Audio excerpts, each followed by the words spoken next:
Throughout history, several queens have met a gruesome fate, execution by beheading.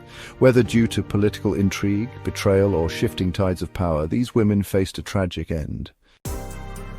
Here are 5 notable queens who were beheaded, listed in chronological order of their executions. Anne Boleyn, the second wife of King Henry VIII of England, was one of the most famous queens to be executed. After failing to produce a male heir, she was accused of adultery, treason, and incest. Despite dubious evidence, Anne was sentenced to death and beheaded at the Tower of London on May 19, 1536. Her execution marked a turning point in English history, leading to further religious and political upheavals. Catherine Howard, the 5th wife of Henry VIII, was also executed at a young age. Accused of adultery and unchaste behavior before enduring her marriage to the king, she was arrested and later sentenced to death. On February 13, 1542, she was beheaded at the Tower of London, following the tragic fate of her cousin Anne Boleyn.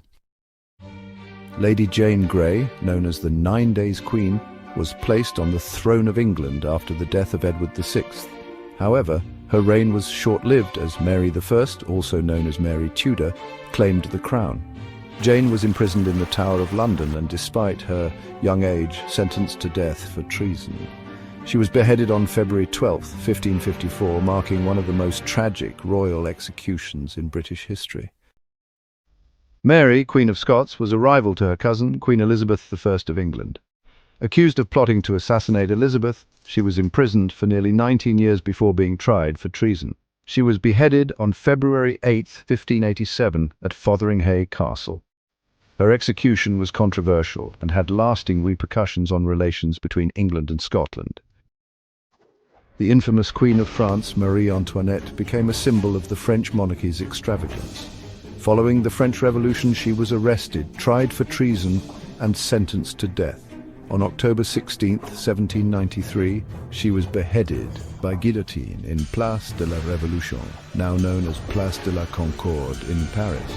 Her execution marked the fall of the French monarchy and the rise of the Republic.